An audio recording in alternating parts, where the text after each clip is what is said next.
گزشتہ سال جنوبی پنجاب کے ضلع کوٹ غلام محمد میں سیلاب کے باعث کافی تباہی ہوئی، جہاں گھروں کے ساتھ ساتھ کئی مساجد شہید اور کئی کو شدید نقصان بھی پہنچا تھا۔ الحمدللہ دعوت اسلامی کے شعبے FGRF کے تحت کوٹ غلام محمد کے گاؤں دہاؤں شریف میں شہید ہونے والی مسجد کو دوبارہ تعمیر کر کے اس میں 5 وقت کی نماز، بچوں کو قرآن پاک کی تعلیم کے ساتھ ساتھ دیگر 12 دینی کاموں کا آغاز بھی کر دیا گیا ہے۔ دوسری جانب بلوچستان کے ضلع پتوکی کے اطراف گاؤں شیخم میں ایک اسلامی بھائی کی جانب سے دی گئی جگہ پر جامع مسجد فیضان مدینہ کے تعمیراتی کاموں کا سلسلہ جاری ہے۔ الحمدللہ مسجد کے اندرونی حصے میں نمازوں کا آغاز کر دیا گیا ہے۔ افتتاح کے موقع پر نگران ڈسٹرکٹ مشاورت قصور، مختلف شعبات کے ذمہ داران، مقامی عاشقان رسول نے بھی شرکت کی۔ نگران ڈسٹرکٹ مشاورت قصور نے مسجد کی تعمیر اور اس میں حصہ ملانے کی فضیلت اور اہمیت کے موضوع پر بیان کیا، جس کے بعد مسجد میں باجماعت نماز بھی ادا کی گئی۔ اس حوالے سے نگران ڈسٹرکٹ مشاورت نے مدنی خبروں سے گفتگو کرتے ہوئے بتایا، آج الحمدللہ نمازوں کا آغاز ہو گیا۔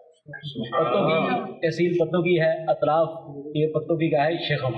یہاں پہ عاشقان رسول نے آج مغرب کی نماز الحمدللہ باجماعت ادا کی، اذان بھی ہوئی، الحمدللہ درود السلام بھی پڑھا گیا۔ الحمدللہ یہاں پہ عاشقان رسول آئے ہیں۔